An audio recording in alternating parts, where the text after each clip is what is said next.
E o Corinthians jogou com uma consciência tática, com uma consciência do jogo e sem sentir a pressão que veio das arquibancadas, né, Mauro?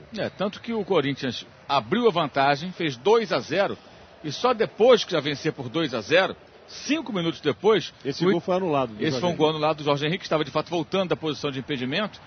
Mas quando já vencia por 2-0, só 5 minutos depois, o Internacional finalizou pela primeira vez, obrigando o Felipe a fazer uma defesa. Há uma falta, de fato, no início do lance. A falta do Jorge Henrique com o Índio, que volta aí mancando. Agora, absurdo é o Dani Moraes, com 1,86 m, permitir que o Jorge Henrique, com 1,69 m, o próprio Jorge Henrique, faça de cabeça. Que fez a falta lá e veio para a grande área. Exatamente. O zagueiro que só jogou porque a torcida criticou muito o Álvaro, por isso jogou o Dani Moraes. Mas era um time do Corinthians que saía, como disse o Mano Menezes agora há pouco, sabendo o que queria e por onde queria. O André Santos era o homem para sair para o jogo no espaço em que o Magrão não ia marcá-lo. O grande lance do Ronaldo do jogo, o único.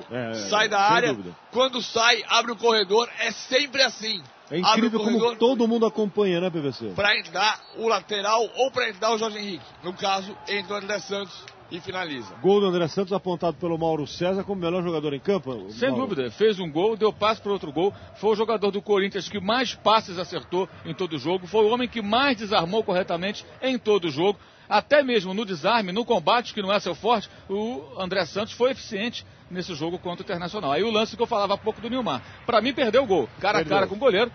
Um jogador dessa qualidade tinha que ter feito o gol do Internacional. O Ronaldo perdeu. Até tinha muito fã de esportes que mandou um e-mail. O Souza não estava no banco porque tomou o terceiro cartão amarelo contra o Internacional no primeiro jogo. Já imaginou o Souza perdendo um gol desse? Seriam críticas e mais críticas. Ele perdeu 2. Agora, era o Corinthians de novo.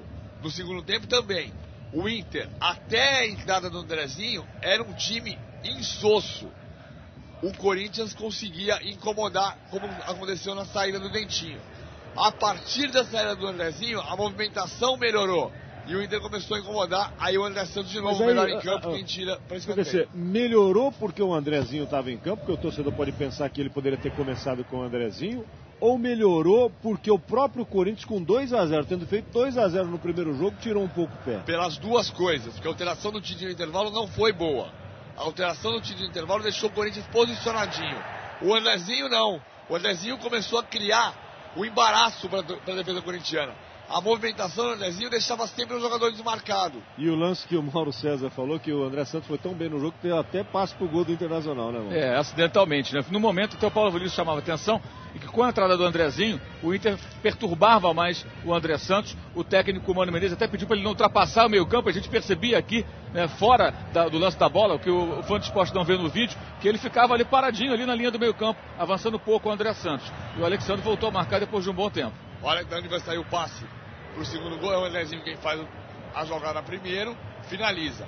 Na sequência, com o Christian machucado, que também é um ingrediente do segundo gol do Internacional, o Andrezinho vai fazer o passe daí pro gol do Alexandre.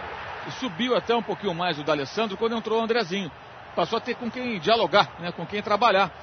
Talvez uma opção que o Tite poderia ter feito desde o início do jogo, diante da necessidade de gols. E ficou o Alessandro na marcação do Alexandre, né?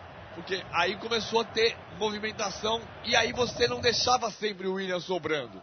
Não ficava tão confortável o posicionamento corintiano. O Corinthians é um time extremamente sólido. E é essa a grande característica desse time, que podia ter feito 3-2, olha lá. Exatamente. O Ronaldo de novo.